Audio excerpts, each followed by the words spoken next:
Now let's take a look at the weather with Louise Pepper. And how's the start of the new year looking? Well, it's not been too bad. It's been quite a bright and crisp start today. Plenty of sunshine around, but that's very much going to change tonight. So after a rather chilly afternoon, it's going to be a rather stormy night overnight. If we take a closer look at this afternoon, then, as I say, plenty of sunshine around, quite breezy, the odd isolated shower, but for the most part quite dry.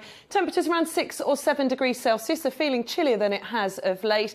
The Met Office, though, has issued a yellow warning for wind and also for rain overnight tonight. We're expecting gusts of up to 50 to 60 miles an hour, rain at around 20 to 30 millimetres. So if we take a closer look, as I say, quite a clear evening, but the winds will start to pick up and then the rain will join us around midnight. And I'm afraid this is how it's going to pretty much look through to tomorrow afternoon. So temperatures overnight around 4 or 5 degrees Celsius. But this is the picture at around 5 o'clock tomorrow morning, and it's going to stay like that till around 2 or 3 tomorrow afternoon. Wet and windy if you're returning to work tomorrow.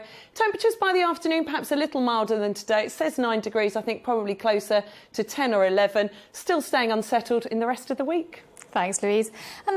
Good evening. Well, we've had a fairly bright day, but I'm afraid it's going to turn very wet and windy overnight. In fact, the Met Office has issued a yellow warning for wind and rain. We're expecting gusts of up to 50 to 60 miles an hour through tonight.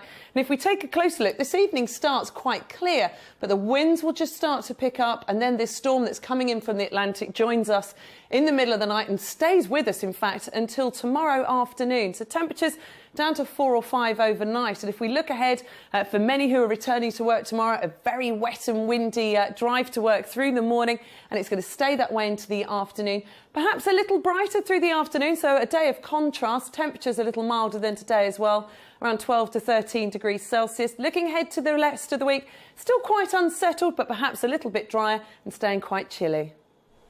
Good evening. Well, we've had a fairly dry and bright day today, but it's going to turn into a very wet and windy night overnight. In fact, the Met Office has issued a yellow warning for wind and rain. We're expecting gusts of wind up to 50 to 60 miles an hour and around 20 to 30 millimetres of rain overnight. So this is pretty much the picture well into tomorrow. So this rain will start around midnight and stay with us through the night, through tomorrow, into tomorrow afternoon. Turning a little brighter during the afternoon, but this is very much the picture for much of the day. Heavy rain, quite windy, but a touch milder at 11 or 12 degrees Celsius, perhaps turning a little colder again for Wednesday.